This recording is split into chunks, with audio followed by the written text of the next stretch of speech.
Hola a todos, bienvenidos a Elemental, su club de aprendizaje semanal. Mi nombre es Pedro y estoy acá con Santiago. Hola. Y el libro de esta semana es How Change Happens, cómo ocurre el cambio de... Duncan Green. Este libro consiste en explicar la metodología de sistemas y poder que expone el autor y cómo eso influye si es que el activismo logra conseguir un cambio o no. Dónde las campañas fallan y dónde tienen éxito en aumentar, digamos, el bien común. Yo llegué a este libro a través de una búsqueda que hice en Amazon sobre libros que hablaran de cómo ocurren los cambios en la historia o qué es lo que empuja una revolución social o algo por el estilo. Y llega este libro que es ligeramente distinto a eso. Este libro es más enfocado en las personas que se denominan activistas, que son a grandes rasgos aquellos líderes o grupos de personas que buscan cambios concretos en un determinado lugar para determinadas cosas, ya sea eliminar la malaria o ya sea mejorar la representación de las mujeres en algún país. Por lo tanto, me llamó mucho la atención porque lo que yo estaba esperando era distinto. Ujú. Y recibí este libro que fue muy interesante, pero hacia otra beta. El autor, Duncan Green, es un profesor de la London School of Economics que enseña varios cursos relacionados con como políticas internacionales y es el director de investigación de una empresa que se llama Oxfam, que describe a lo largo todo el libro Sí. y que busca hacer cambios positivos en todo el planeta en diversas áreas. Una organización no gubernamental. Sí. Y como tú muy bien decías, el sistema, el acercamiento de sistemas y poder y cómo se aplica eso a todo. Acá Duncan parte explicando en concreto qué es el pensamiento de sistemas y por qué es que él lo usa no solo en este libro, sino para entender cómo efectivamente una campaña de cualquier activista o también cualquier intento de cambio político, social, económico puede tener éxito o puede fallar. Y Mm, cómo esta visión de sistemas es la que mejor explica la realidad. Porque lo hemos visto acá, la realidad es compleja. La mejor forma de definir las cosas es que son raras y apenas entendemos cómo funcionan. Acá la visión de sistemas trata de no pelear contra eso, sino que aceptarlo como un hecho y explorarlo y aceptar la incertidumbre. Una mm. forma de casi que vivir. A mí me gustó mucho la humildad que presenta el autor al decir, los sistemas son un conjunto de elementos completamente diversos, completamente no relacionados, que no sabemos bien cómo interacciona uno con el otro. Y si es que queremos lograr un cambio, ya sea en cualquier área del ámbito del ser humano, necesitamos entender que los sistemas son más que la suma de sus partes y que muchas veces no vamos a ser capaces de identificar cada uno de los elementos y cómo van a desencadenarse los eventos. Para que quede bien claro, un sistema es la cosa finalmente compuesta por personas y las interacciones entre estas personas. Y cómo dependiendo de la cantidad de personas eh, y estas interacciones vas a tener distintos tipos de resultados. Como por ejemplo están los sistemas familiares, que es tú con los miembros de tu familia que tienen un tipo de relación. Después puedes alejarlo de pensar, está tu familia, pero también están tus vecinos. Y esa es una relación. Entre los vecinos tienen relaciones a nivel de ciudad, país, Mm. etcétera. Sí, y a los distintos grados se van dando distintas estructuras, distintas agencias, distintos contextos. Y yo creo que a mí personalmente me resonó mucho esta idea porque la filosofía de inversión que yo sigo, que es un análisis fundamental que se llama, una de sus premisas es que tú no eres capaz de predecir el futuro y que tienes que aceptar que hay un grado de imprevisibilidad. Entonces, me suena muy coherente este marco para mirar la realidad. Sí. Acá me dio un poco de miedo de que lo vimos antes, los sesgos, ¿Ya? porque yo caigo perfectamente en el perfil para que este libro me guste, ¿Por qué? porque yo sé que tengo un sesgo de confirmación acá. Sí, po. Yo había visto, quizás no en esta profundidad, pero había escuchado el término pensamiento de sistemas. Y de hecho, el libro que vimos antes del Manual del Dictador es, en definitiva, un pensamiento de sistemas. Entonces, leyendo esto acá fue, sé que esto me gusta y sé que me gusta porque estoy en acuerdo. Veamos qué tanto respalda Mm. las ideas. Estás en la misma línea. Sí, Ya. sí. Y acá él ponía estas como 4 condiciones para trabajar con el pensamiento de sistema, que era tener curiosidad, tener humildad, ser reflectivo, Reflexivo. ¿Qué dije? Reflectivo. Bueno, reflexivo. Y por último, incluir múltiples perspectivas, que serían... Entonces, estas 4 virtudes te permiten mantener una correcta perspectiva a la hora de abordar algo como un sistema. Mm. Porque tenía harto de... La verdad, veo que hay un problema, no sé cuál es la solución. Sí, de hecho, es curioso, pero el libro a lo largo de todas las páginas va dando muchos ejemplos.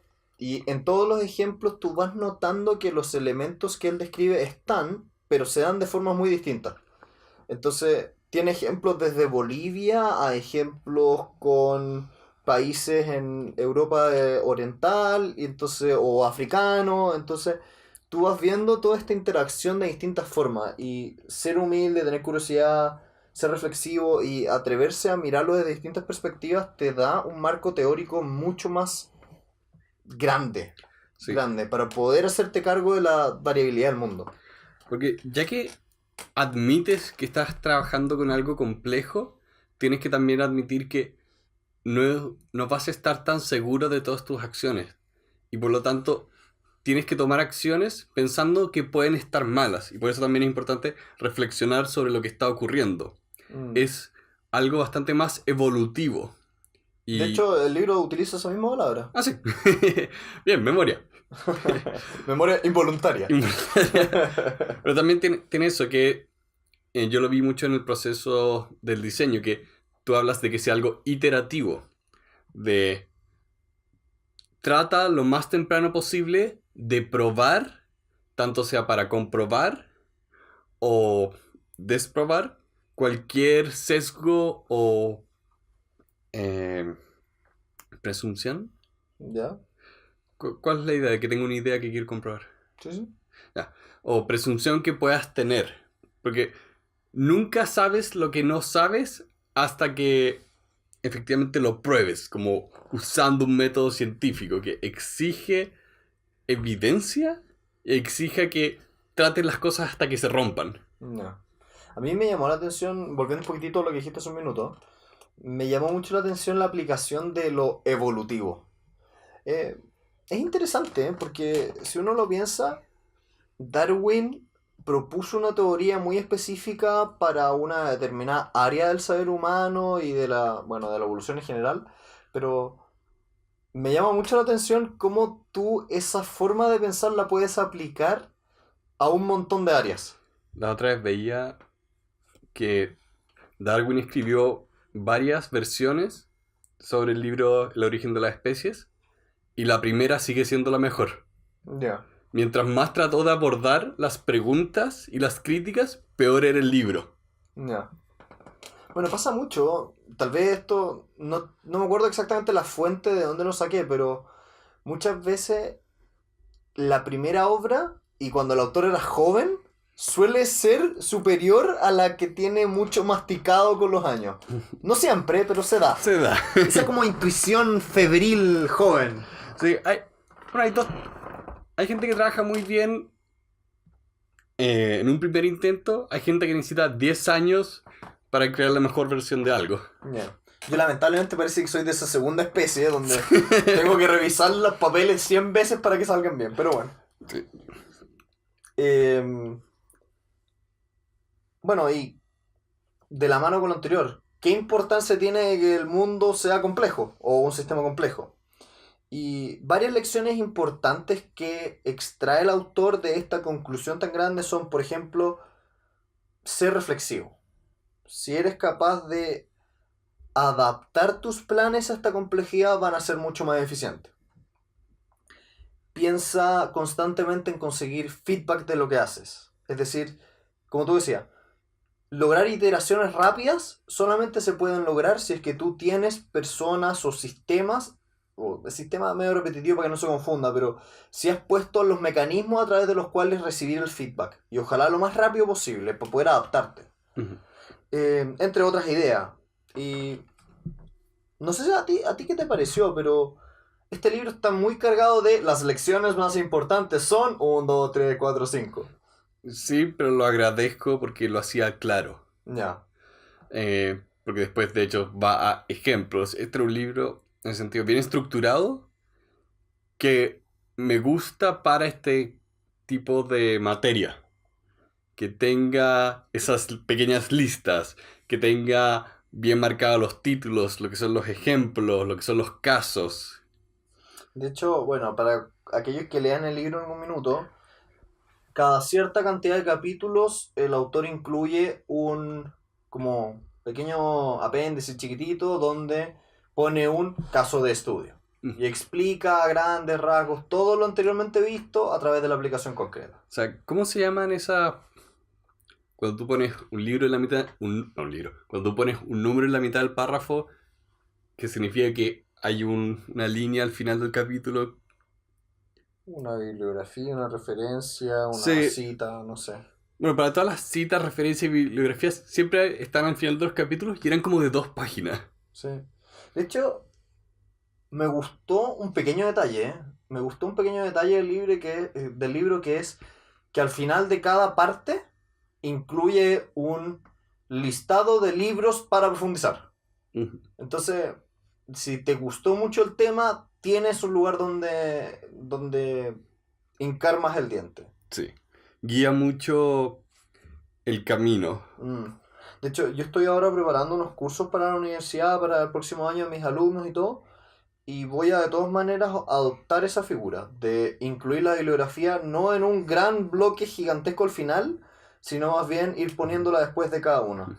Me Y- pareció ordenado, sencillo. Y antes de avanzar un poco más, me gustó mucho esta primera parte porque hay una idea que encuentro que hay que empezar a aceptar, que la única forma de que las cosas empiecen a mejorar es ser más activo, participativo. Lo veíamos antes en el manual del dictador, que para que una democracia sea una mejor democracia tiene que ser más democrática, y eso implica que tenemos que tomar más acciones, invertir nuestro tiempo.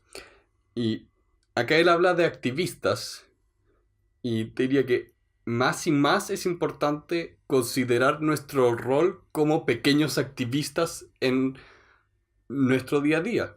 No tiene que ir a una escala mundial o nacional, pero todos tenemos cosas que nos importan, personas que nos importan, y hay que ser activas ante eso que nos importa. De hecho, creo que en los últimos capítulos del libro habla del activismo social, cómo los individuos particulares y la sociedad son uno de los grandes como activistas mayores. Porque aquí él habla de que si bien el cambio es algo que ocurre a lo largo del tiempo y es impredecible, aún así hay momentos críticos en países, en la historia, que es importante hacerse cargo. Como qué pasa si hay un huracán, un terremoto, los desastres naturales, colapsos económicos. Lo veíamos acá como el colapso económico en los 80 dio paso a que en Chile volviéramos a una democracia en el 90. Y eso solo se puede dar cuando la sociedad civil empieza a presionar para que ocurra un cambio. Sí, de la mano de eso es importante fijarse en las personas en concreto que han adoptado ya cambios en un determinado ámbito y preguntarse cómo lo lograron.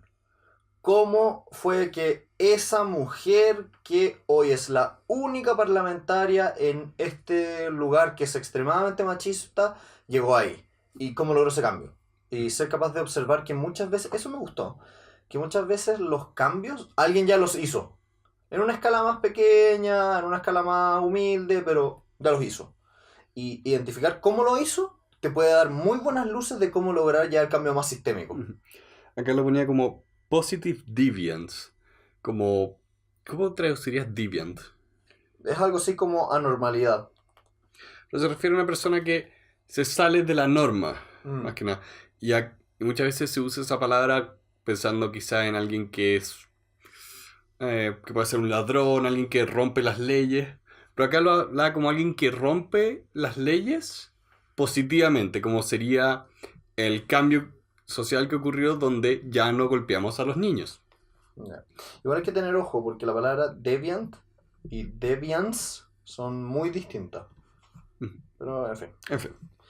Avanzando un poquitito, el tema del poder es algo que aborda en una segunda parte del libro y que ya lo vimos para efectos del otro libro que leímos, El Manual del Dictador, pero aquí tiene una connotación ligeramente distinta. Aquí, de hecho, en palabras del autor dice, el poder, para efectos de este libro, es todo aquello que permita a una persona o a una institución comandar los recursos, acciones o pensamientos internos de los demás. Entonces, si te fijas, es poder entender en una faceta un poquitito más personal, yo diría, que la que se entendía en el otro libro. Sí, acá me dio la impresión que era más que nada cómo el poder existía en las relaciones de las personas Ujú. y también causaba ciertas relaciones en las personas. Sí.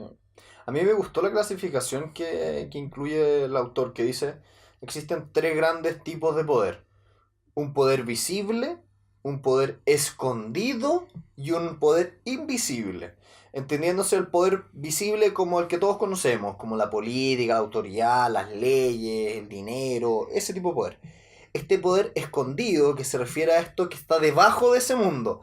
La gente que hace lobby, las conexiones, las redes de personas. Y este es el que más me llamó la atención, el poder invisible, que se refiere como a ese sistema de creencias que tienen los seres humanos que evitan que cambien. Es decir, está tan metido en el ADN de las personas que una cosa funciona de una determinada forma que no se atreven a cuestionarlo interiormente como para después cambiarlo. Entonces, tú puedes generar esa creencia en un tercero y en cierto sentido tienes poder sobre esa persona. Si tú le haces creer que toda la vida ha sido, que siempre ha sido que tal persona tiene el poder y la persona lo entiende como natural, tienes un poder invisible sobre esa persona. Bueno, sin ir más lejos, todas las ideas de que todos los seres humanos somos iguales ante la ley son relativamente nuevas. Si pensamos que desde la edad antigua hasta la edad moderna hay unos 6.000 años donde, dependiendo de dónde nacías, Eras más igual que eras los más... otros. Claro, bueno, a cierto nivel todavía pasa eso ahora, pero antes literalmente está el rey y están los súbditos. Y hay un nivel de diferencia que es inalcanzable. O sea, tú no pasas... Es que eso es lo interesante. Las personas antes, si tú nacías plebeyo, no cuestionabas que eras plebeyo, lo eras. Sí. No La existía... movilidad social como concepto. Claro, y eso es lo interesante, que cuando no existe ni el concepto de movilidad social, no existe el cuestionamiento de la sociedad en sí. En los últimos años que tuvimos todas estas marchas, acá tuvimos marchas por la educación, estaba Occupy Wall Street, la primavera árabe, todas esas marchas, producto de indignación, solo pueden existir porque hay indignación, hay alguien que está mirando la realidad y cuestionándola. Y el poder invisible que recae sobre ellos se está cuestionando. Claro. Igual, si se fijan, hasta este minuto hemos conversado de dos grandes cosas. Que todos son sistemas y que hay poder en todos lados, Ujú. que es el acercamiento que el autor propone como análisis de todos los cambios del mundo, pero es muy, muy, muy brillante la forma de aceptar que existen sistemas y a la vez hay poder y son cosas separadas y que se influencian unas a otras. Claro. Em, Porque a veces los sistemas refuerzan poder. sí. O el poder refuerza sistemas. Como sería un caso de una autocracia. Cuando el poder visible son balas, es fácil reforzar ese tipo de sistema. Mm. De hecho, el autor se hace varias preguntas concretas respecto al poder. Por ejemplo, una de ellas. ¿Se trata el poder de un juego suma cero? Es decir, que cuando alguien obtiene el poder, se lo quita a otra persona, es decir, solamente se traslada, no hay creación de valor. Y el autor propone que no es tan así, que el hecho de que un dictador pierda el poder y se lo entregue a un grupo, por ejemplo, democrático, no quiere decir que ahora todo el poder ya lo tiene el grupo democrático y vamos a estar más o menos en la misma situación, sino que efectivamente se puede beneficiar a todas las personas con los cambios. Es un poco, es un poco esa idea de que si tú tienes un beneficio y alguien lo cuestiona, tú vas a perder todo el beneficio. Como que hay una cantidad finita en el mundo de beneficio. Y el autor dice, no necesariamente. No. Y bueno, un buen ejemplo es todo, todo lo que ha sido el desarrollo de derechos para la mujer. Como muchos de esos beneficios para las mujeres también significan beneficios para los hombres. Sí. Como por ejemplo, custodia.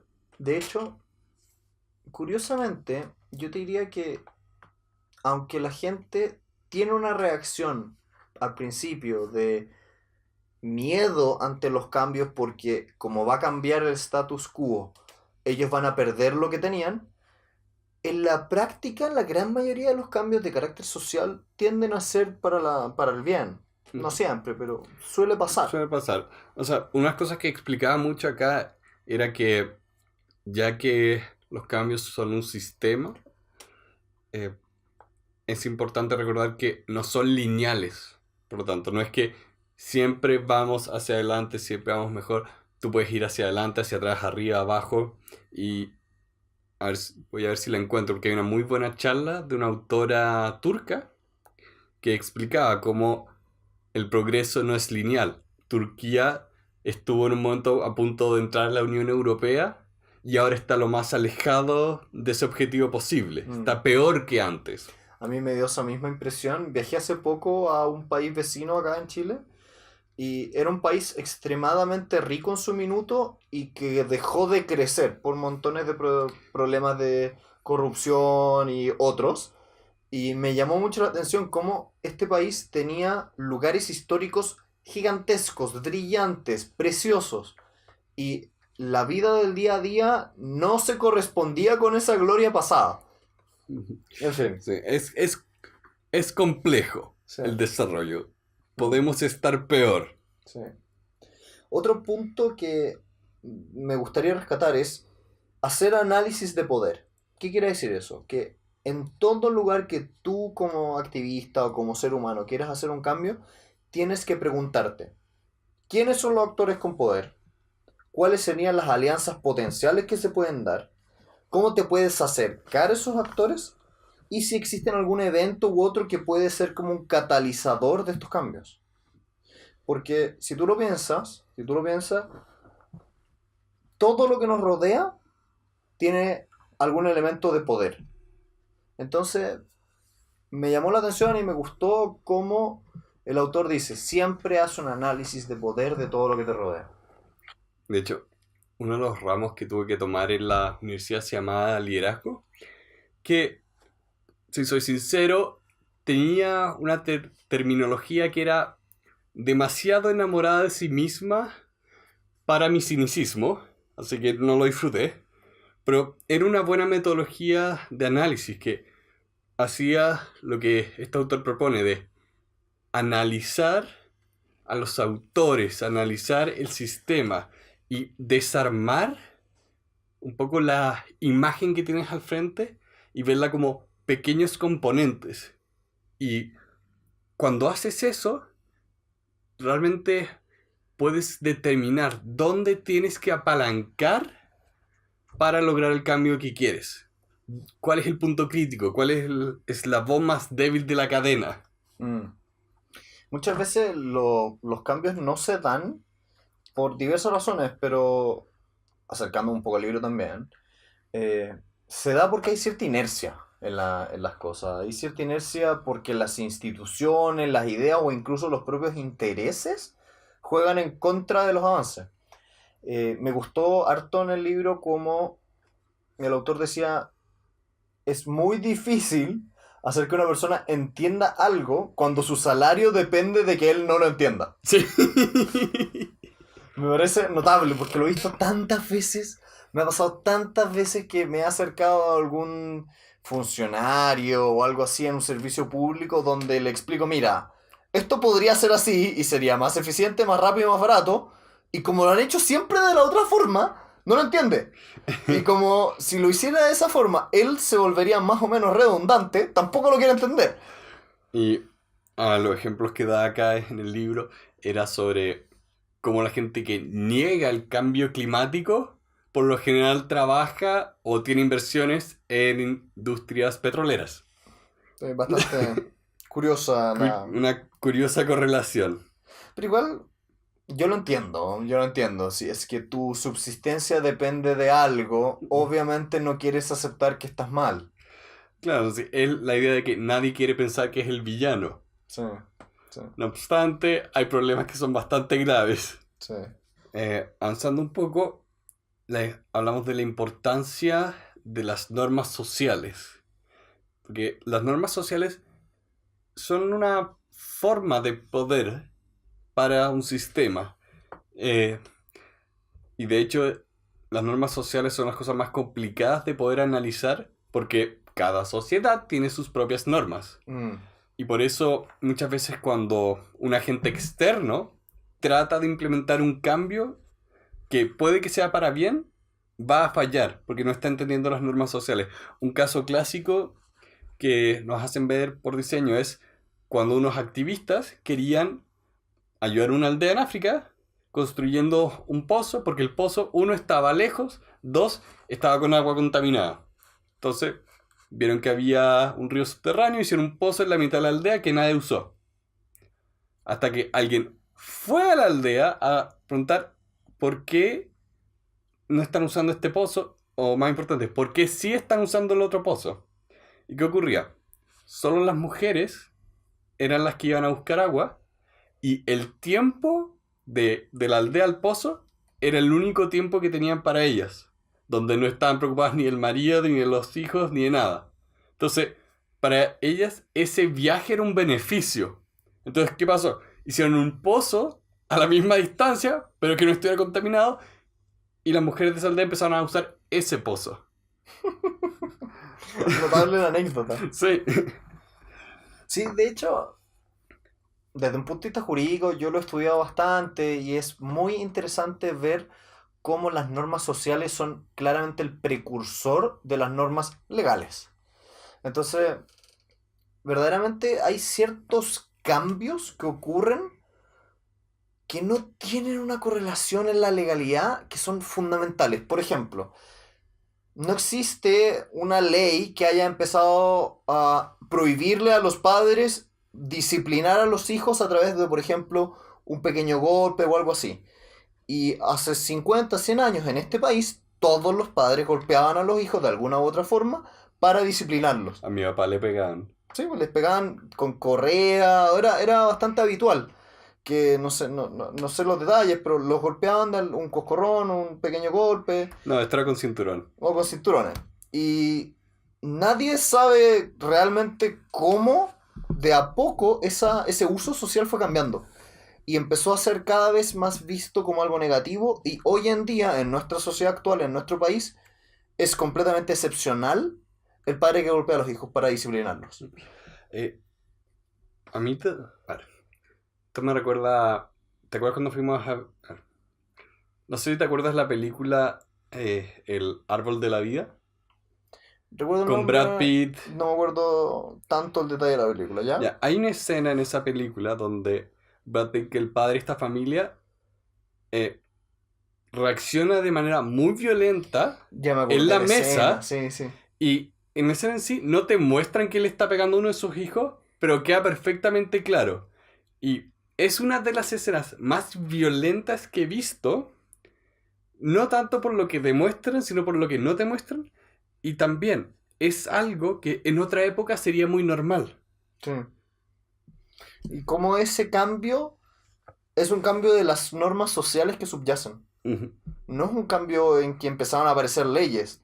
Porque si uno lo piensa, fiscalizar el cumplimiento de ese tipo de leyes en lugares cerrados, con niños y en casas, es casi imposible. Entonces es más bien un cambio social lo que generó eso. Em, También hablo un poco en esta parte sobre cómo los líderes son capaces de identificar estas normas. Habla mucho de Gandhi y la habilidad que tenía este líder para decir, mira, nuestra sociedad funciona de esta forma, estas son las creencias sociales, estos son los cambios que van conforme a esos cambios, a esas creencias, perdón. Entonces, un llamado al liderazgo es a ser capaz de identificar lo que subyace. ¿Cuáles son los héroes? ¿Cuáles son los villanos? Pero todo desde esta mirada como de cultura. ¿A quién se respeta? ¿A Mm, quién no se respeta? sí, Eso habla mucho de también de los cuentos que una sociedad eh, pasa de una generación a otra. Y eso es una identidad que también va evolucionando, pero tiene algo que perdura en el tiempo, sí. como el vaquero. No, sí, perfecto. Mira, en esta parte del libro yo creo que el autor entrega muchas listas, muchos ejemplos. Sentí que tal vez fueron un poquitito muy enumeradas, me hubiera gustado más narrado, pero me gustaron en el sentido de que son súper claras. Sí. Y una de esas listas que me gustaría destacar para todos aquellos que nos escuchan es que según unos estudios de gobiernos que se hicieron, no da lo mismo la cita, pero habla de que los cambios en materia de derechos humanos suelen pasar por como cinco grandes etapas. Una primera gran etapa de represión, donde las personas que intentan promover la norma son reprimidos. Una segunda etapa donde hay una especie de negación, es decir, que las autoridades se niegan a tomar razón de la existencia de este problema. Después una tercera etapa donde se empiezan a hacer pequeñas concesiones tácticas, es decir, a las personas que están molestando les conceden ciertas cosas de manera de que se queden callados. Finalmente hay una especie de estatus en donde las personas y las instituciones empiezan de a poquitito a adoptar ya estas nuevas normas y finalmente ya las reglas o normas que se crean son consistentes con el comportamiento que se buscaba. Y yo lo veo mucho en nuestro país, sobre todo en materia de reconocer derechos a homosexuales, donde claramente, por ejemplo, en matrimonio homosexual hubo una gran represión, han pasado mucho tiempo de negación y estamos en ese punto de concesiones más o menos tácticas, porque en nuestro país están dando algunos pequeños pasos hacia un matrimonio igualitario. Todavía no existe, pero van hacia allá. Entonces, veo muy bien identificado cómo la lucha de las personas homosexuales en nuestro país ha pasado como por este proceso y está todavía ahí. También todas las leyes de aborto. También, también. Ahora estamos en concesiones tácticas. Estaríamos como algo así, como por ahí también. Sí, sí. Hace poco es legal. Ya no es criminal. Es legal en ciertos casos. Sí, pero Vamos para allá. más allá de eso, más allá de si lo consideramos bueno o malo, porque no es la idea del libro, No. no juzga la bondad o maldad del matrimonio sexual, del aborto, sino más bien el ser capaz de abstraerse, mirarlo desde arriba como un proceso y ser capaz de identificar en qué etapa está. A mí me gusta, Porque me de gusta el hecho, análisis. sin ir a un tema conflictivo, creo que todos estamos de acuerdo que la democracia es buena. creo que el rey de España no estaba de acuerdo hace unos 200, 300 años. Pero, Sí, ¿cierto? Las monarquías lucharon contra las monarquías constitucionales, contra las repúblicas, contra las democracias. ¿Dónde están ahora? No están. o sea, perdona, pero siguen existiendo en toda Europa. No como antes. No como antes, No pero es como verdad. antes. Ya nadie no tiene poder absoluto. Sí, A lo que voy. sí. El punto es que, sin ser conflictivos con todos nuestros oyentes, porque en realidad no queremos emitir un juicio de valor si es bueno o malo el aborto, lo que sí queremos emitir es que este libro te da muy buenas herramientas para analizar en qué punto está el cambio Ujú. y cómo va cambiando y si tú eres a favor de una postura o en contra de una postura, cómo puedes impulsar ese cambio. Sí. Y también entender, porque a cualquier persona le puede pasar de que la sociedad empiece a desear algo que ellos no quieren. Mm, Y tienes que realmente analizarlo como un sistema para darte cuenta si es algo que todos quieren y va a ser inevitable, que ese es el futuro y no te quedan muchas opciones más que aceptarlo y adoptarlo. Porque es cierto, hay cosas que se ponen de moda y después pasan. sí, Hay cosas que no son modas, son tendencias. sí. Y para distinguirlo necesitas visión de sistema.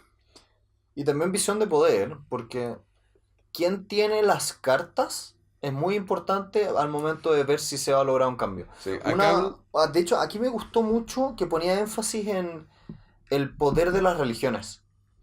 Cómo las religiones son realmente un poder en el sentido invisible, es decir, que afectan la forma de ver el mundo de los individuos y que muchas veces si tú quieres generar un cambio, tal vez es una muy buena idea en un país que es muy religioso, aliarte con un movimiento religioso para promover el cambio. El autor hablaba mucho de ciertas zonas en África donde las mujeres vivían mucha represión y cómo los movimientos religiosos habían logrado, de carácter un poquitito más católico, ayudar a este cambio. el autor también da ejemplos acá en América Latina que de nuevo es muy religiosa y muchas veces cuando la iglesia adoptaba una visión, al poco tiempo esa era la visión a nivel de país. Mm. Para bien y para mal, o sea, Sí, si uno lo piensa. Franco era religioso. Sí. De hecho, si uno lo piensa, los sacerdotes en general de las distintas religiones tienen un poder sobre sus comunidades muy, muy grande. Por lo tanto, si tú tienes una institución que tiene brazos tan grandes como una iglesia en un país, la posibilidad del cambio es muy, muy, muy factible. Sí. Martin Luther King. Sí, también, muy Él religioso. era pastor. Sí, creo que era pastor. Sí. Sí. Voy a poner en las notas su título formal. Ya. Pero si no me equivoco, él era pastor. En fin. Eso que acabamos de comentarles era la primera parte del libro. El libro está dividido en ¿cuatro o tres partes? 3. Perdón, en tres grandes partes. Y esa fue la primera gran parte que hablaba como de el acercamiento teórico. Sí. Sí es eso, es cuál es mi marco teórico sobre el cual voy a trabajar. Y en la segunda parte que vamos a abordar ahora con Pedro, se habla mucho de las instituciones y los estados, las leyes y en general la importancia de la historia como un todo. Por lo tanto, ¿qué te pareció el capítulo relacionado con cómo los estados evolucionan? Eh, a ver, a nivel general, este libro coincidió con un par de charlas que vi que hablaban de este tema de los estados y cómo la gente, esto era más que nada en casos como Inglaterra, pero la gente se sentía tan alienada por el estado que se sentían completamente desamparados. Que me llamó la atención porque acá, por lo menos en este país y en otras partes del mundo, está la idea de que la gente está alienada de el mercado y el Estado tiene que cuidarla. Em, entonces, me gustó que este autor se encargara de decir, ok, ¿qué es realmente un Estado que cuida a las personas? Ya. Porque no es tanto de o mercado o Estado, porque están las dos cosas. En todos los países están las dos cosas. Eso no significa que el Estado tenga que jugar un mayor, mejor o menor rol, tiene que jugar un buen rol. Ya. Si se va a hacer cargo de algo, que lo haga bien. Y los estados han ido evolucionando y han ido mejorando ciertas cosas, y en otras están muy atrás. Ya. Yo diría que, Sí, sí. no, yo diría que eso fue lo que me gustó acá, de ver que no vamos a decir que es A o es B, va a tener que ser A más, B más. Ya. Mejoramos las cosas. A mí me llamó la atención y me gustó la forma en que evolucionan los estados según este autor. Porque dice, la verdad las cosas es que los estados están en constante cambio, pero hay ciertos eventos que muchas veces son como catalizadores de un cambio más violento. Y un ejemplo clásico es las guerras. El estado va evolucionando hasta que llega un conflicto bélico. Y ahí tiende a ser un cambio más grande o más fuerte. Otro evento muy fuerte son las crisis económicas también. Entonces, me gustó de esta parte del libro cómo uno reconoce que todo es un flujo constante, pero también hay estos saltitos, estas pequeñas desviaciones en el gráfico. Para bien y para mal. Sí. Porque acá él habla mucho de la primavera árabe y el invierno árabe. Sí. Que es impresionante pensar que estamos viviendo en la época de los grandes cambios, donde efectivamente, creo que fue el 2011, que fueron todas las marchas en Egipto, los alzamientos, bajar estos déspotas, y después no pasó. ¿No? Y tener ahora esta especie de guerrillas terroristas asediando toda una parte del mundo y que se genera un fenómeno que a mí me llama, que yo lo encuentro brutal, que es como una especie de insensibilidad con la con la ¿Vida humana? hostilidad de ese sector. Todos los días hay un atentado que mata a 50 personas Sí. y ya ni siquiera es algo que cubren los medios. Y si tú lo piensas, ocurre un atentado que mueren 10 personas en Francia y se paraliza el planeta. Ujú. Entonces es muy curioso cómo se da este fenómeno que ya, en Medio Oriente, da lo mismo. Y es como, no, No, no, no. ¿por qué estamos tan insensibles con esto? En fin, En fin. Volviendo un poco a la parte teórica del libro, el autor define 3 tipos de estado para... para países subdesarrollados. Exacto. Eh, países en desarrollo, países patrimoniales y países frágiles o en conflicto. En realidad, lo que más destaca el autor es cómo acercarse a este tipo de estados para generar cambios, porque recordemos que este libro está hecho como una especie de manual para activistas. No es tanto cómo ocurren los cambios en la historia, sino más bien tú, persona que quieres generar este cambio en este lugar del mundo, así se hace. Es como, ¿te acuerdas cuando veíamos en el manual del dictador como en las autocracias la ayuda humanitaria puede tener un efecto completamente negativo al Ujú. deseado? Porque el dictador iba y se robaba las cosas. Sí, ya, sí. De hecho, ese mismo tema lo tocan acá. Claro, y acá decía que, mira, hay países donde el Estado es tan frágil que no tienes que ir al Estado, tienes que ir directo a las comunidades Ujú. para poder resolver los problemas. Ya. Cuando el Estado no es un facilitador, tienes que simplemente saltártelo.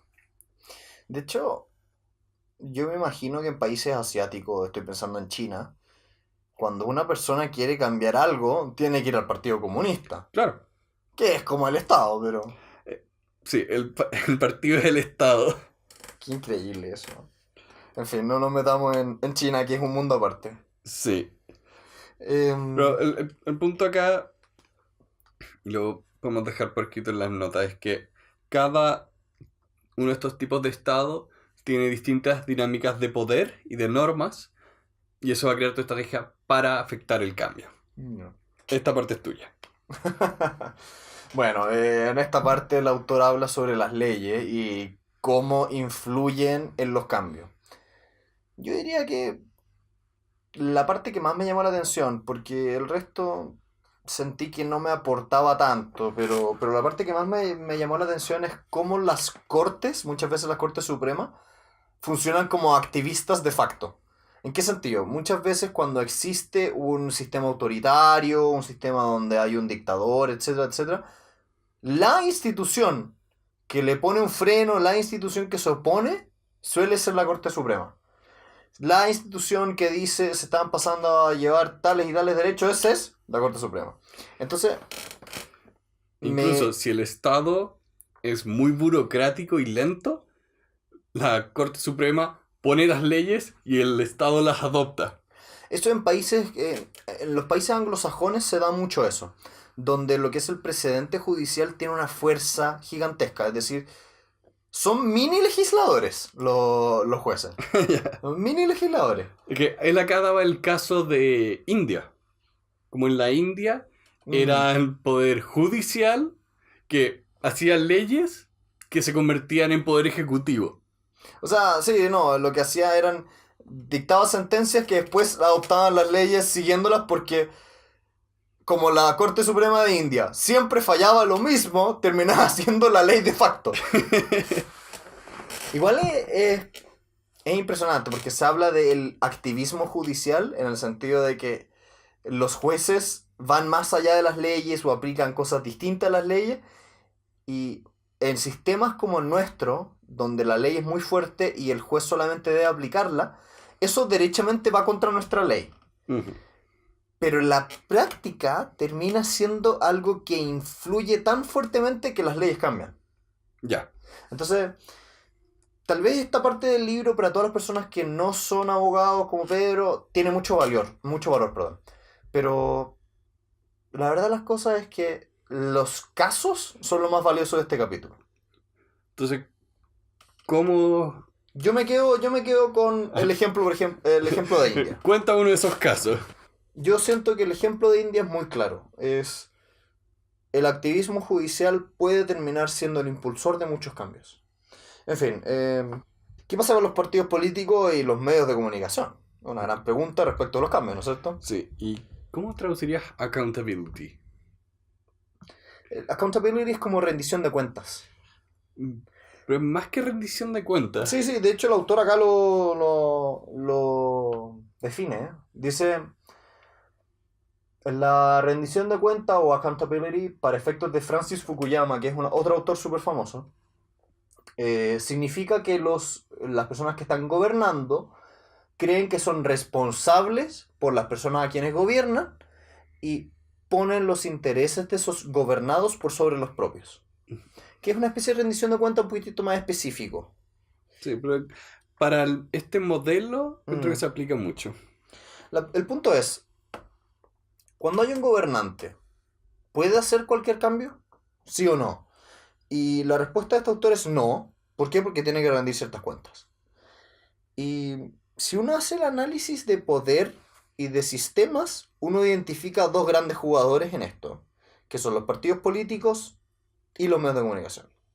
Los partidos políticos yo creo que suelen ser obviados por los activistas y tienden a pensar que ellos prefieren hacer su cambio social sin mirar o llamar a un partido político, pero eso es una forma muy pequeña o corta de mirar el mundo, porque los partidos políticos tienen una fuerza brutal.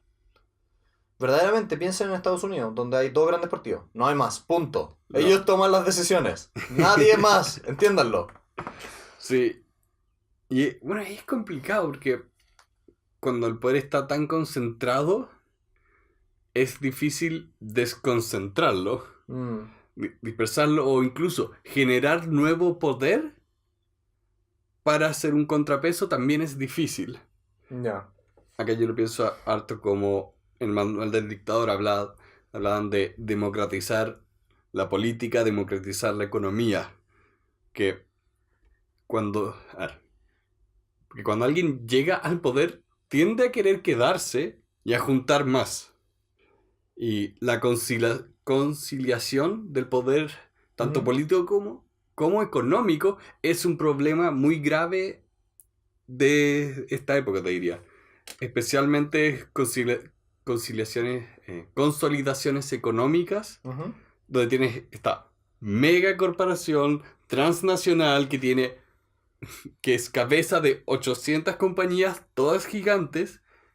¿Cómo desarmas eso? ¿Cómo evitas que se empiezan a generar abusos? Porque esa es la empresa que puede empezar a ejercer presión con lobby, Mm. Es, que es el caso que vimos ahora con la votación contra la neutralidad de Internet en Estados Unidos. de hecho, existen muchas normas que son de libre competencia que buscan que eso no se dé. Pero la libre competencia a nivel internacional no está tan bien normada. Por lo tanto, tú puedes tener conglomerados multinacionales gigantescos y no hay cómo pararlo. ¿No?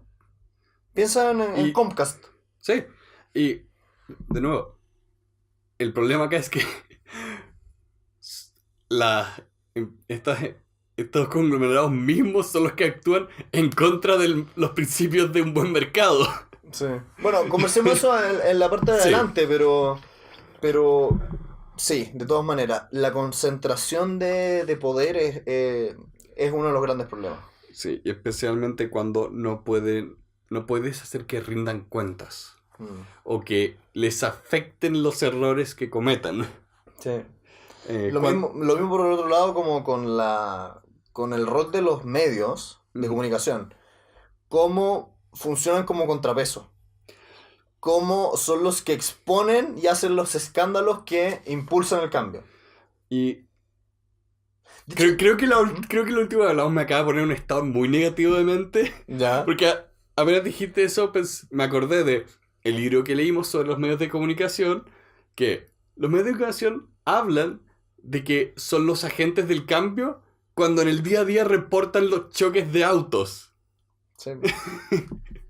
De hecho, el autor es muy maquiavélico en esta sección del libro porque dice, si tú quieres generar cambios, preocúpate de identificar qué medios de comunicación lee el jefe, el señor, el diputado, el senador, el presidente y ataca directamente esos medios porque son los que va a leer y por lo tanto en ese caso se van a generar cambios.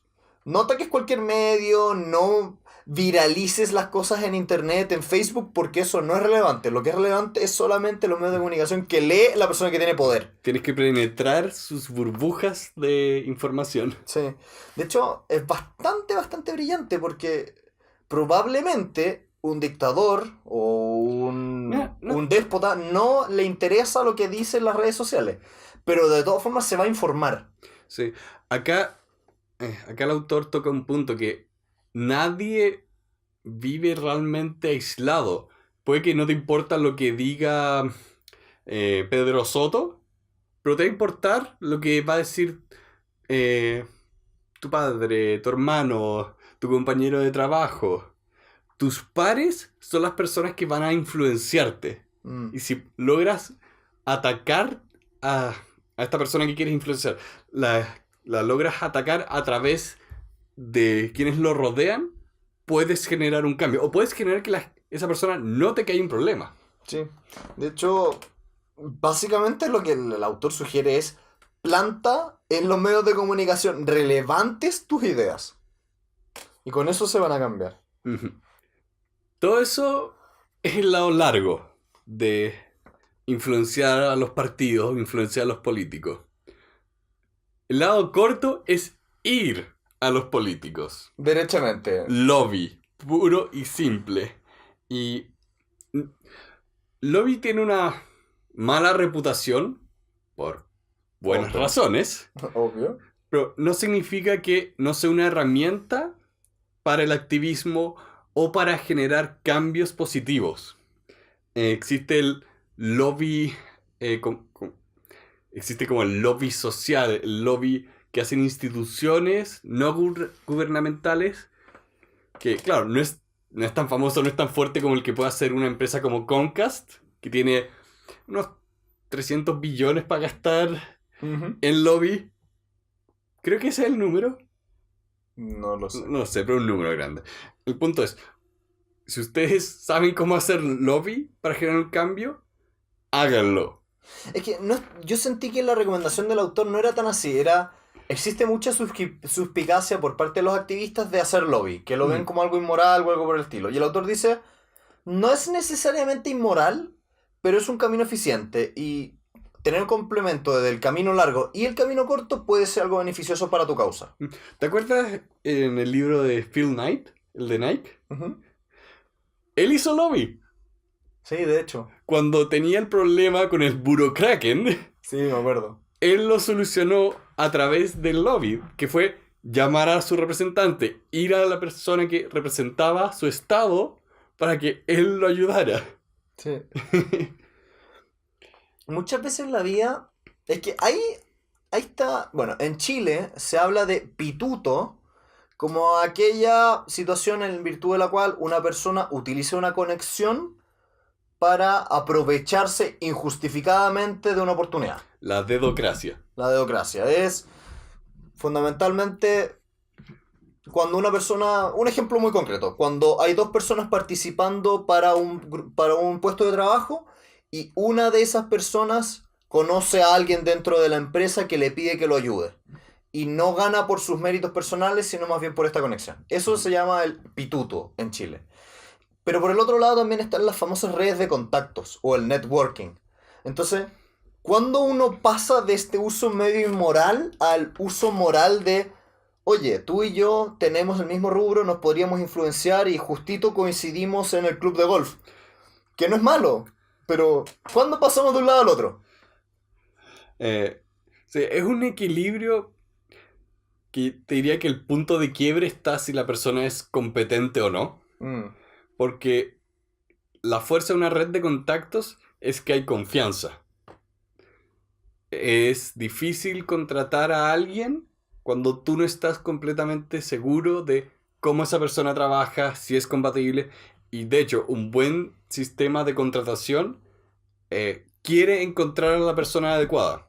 La mayoría de los sistemas de contratación tratan de descartar a las personas no adecuadas, por eso fallan. Pero si te preocupas de buscar a la persona que efectivamente calza contigo, vas a tener mejores resultados. Y eso se aplica en muchas cosas. Igual a mí me da un poquito la impresión, y hablando un poquitito de contratación, de que cuando uno quiere trabajar con amigos, familiares, hay que tener mucho cuidado. Sí. Porque la línea divisoria entre la responsabilidad y la amistad suele ser súper difusa. Y Pedro, hasta este punto, ¿qué te ha parecido el libro? Me ha gustado mucho. Lo dije al principio, yo seguramente tengo un sesgo De confirmación. de confirmación acá. Aún así, me encanta la forma en que está escrito porque es muy balanceado. Realmente te da la sensación de que el autor piensa sus palabras y las construye meticulosamente. Lo que yo no hago acá. Pero acá me da la impresión de que él realmente quiere entregar una herramienta que sea lo más apolítica posible y ajena a cualquier teoría de economía posible. A mí personalmente, por el otro lado, me generó mucha sorpresa este libro. Porque como contaba al principio de este episodio, yo llegué a esta lectura a través de descripciones del libro que hablaban, yo diría imprecisamente, de que en este texto se exploraba cómo los cambios ocurren a través de la historia. Y en realidad es más bien un manual sobre cómo generar cambios.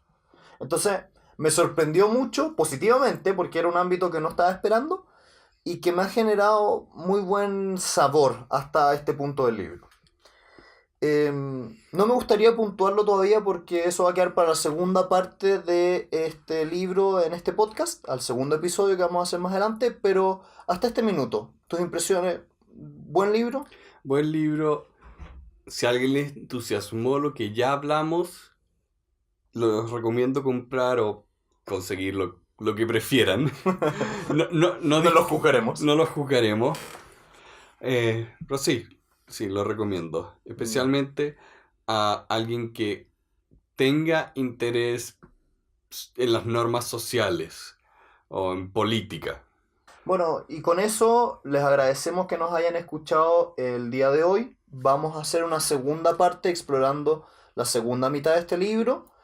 Y muchas gracias por escucharnos. Adiós. Muchas gracias a todos por acompañarnos una vez más en este club de aprendizaje. Para estar al día pueden seguirnos en las 3 redes sociales, Facebook, Instagram y Twitter, donde podrán encontrar noticias y citas a los libros que leemos. Los invitamos a compartir con todos sus amigos este episodio para difundir sus ideas y hacer de este un mundo mejor. Les pedimos que nos dejen sus comentarios y opiniones en nuestras redes sociales y en particular las aplicaciones Apple Podcasts y Overcast si están en iPhone y Podbean y Stitcher si es que están en Android. Finalmente, los invitamos a suscribirse a nuestra comunidad en la aplicación de su preferencia. Muchas gracias a todos aquellos que forman parte de este club de aprendizaje. Que estén muy bien.